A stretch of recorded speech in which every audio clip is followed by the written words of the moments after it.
లెక్చరర్ల torture భరించలేక హైదరాబాద్లో inter అమ్మాయి చనిపోయింది. కాలేజీకి లేటుగా వచ్చినందుకు అందరి ముందు అవమానకరంగా మాట్లాడిందని ఇంటికొచ్చి అమ్మతో చెప్పుకుని ఏడ్చింది వర్షిణి.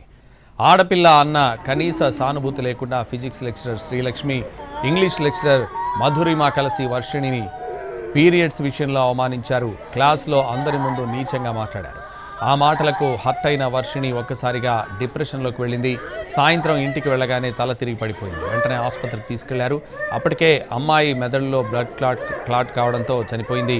లెక్చరర్ల ఒత్తిడితో తమ కూతురు చనిపోయిందని కాలేజ్ ఎదుట తల్లిదండ్రులు, దళిత నాయకులు ఆందోళన చేశారు.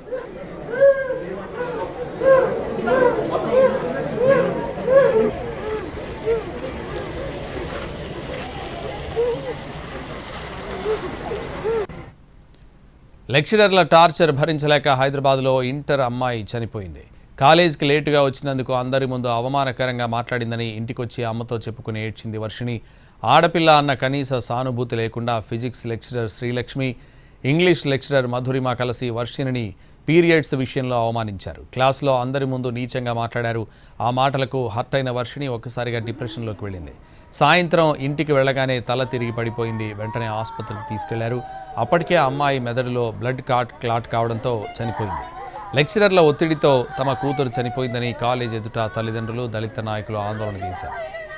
మేడంని మాత్రం వదిలొద్దు సార్, వాళ్ళిద్దరిని మాత్రం అస్సలు వదిలొద్దు. వాళ్ళు నా బిడ్డను పొట్టన పెట్టుకున్నారు సార్. వాళ్ళు ఇద్దరు, మధుర మ్యామ్, ఫిజిక్స్ మ్యామ్ ఇద్దరు నా బిడ్డను పొట్టన పెట్టుకున్నారు. వాళ్ళని మాత్రం అస్సలు వదిలొద్దు. నా బిడ్డలు ఏ రోజు కాలేజ్కి లేట్ రాలేదు సార్. నిన్న ఒక్క రోజు తనకు దాంట్లో ఉందని లేట్ వచ్చింది. ఎగ్జామ్ రాసావో చూసాను, ఎగ్జామ్ రాయొద్దు, ఏం రాయొద్దు, నేను ఫెయిల్ చేసి పడేస్తాను అన్నది. శ్రీలక్ష్మి మ్యామ్ ఫిజిక్స్ లెక్చరర్, మధుర మ్యామ్ ఏమో, ఈ మధుర మ్యామ్ ఇంగ్లీష్ లెక్చరర్. పీరియడ్స్ నీకే అవుతాయా, మాకు కావా, ఇప్పుడు నేను ఇప్పి చూడలేకనా అని అన్నది. అట్లా అందరు ముంగట ఒక ఆడపిల్లని అంటే ఆమె మనసులో పెట్టుకొని పాపం బాధపడ్డది. ఫుల్ ఏడుస్తూనే ఉంది, బయటనే ఉంది. మళ్ళీ 1 o'clock నుంచి 4 o'clock దాకా ఎగ్జామ్. అప్పుడు ఎగ్జామ్ రాసిన తర్వాత ఇంటికి వెళ్ళినాం. ఇంటికి 5 వరకు ఉన్నాము. 5 to 10 minutes దాకా ఉన్నాం.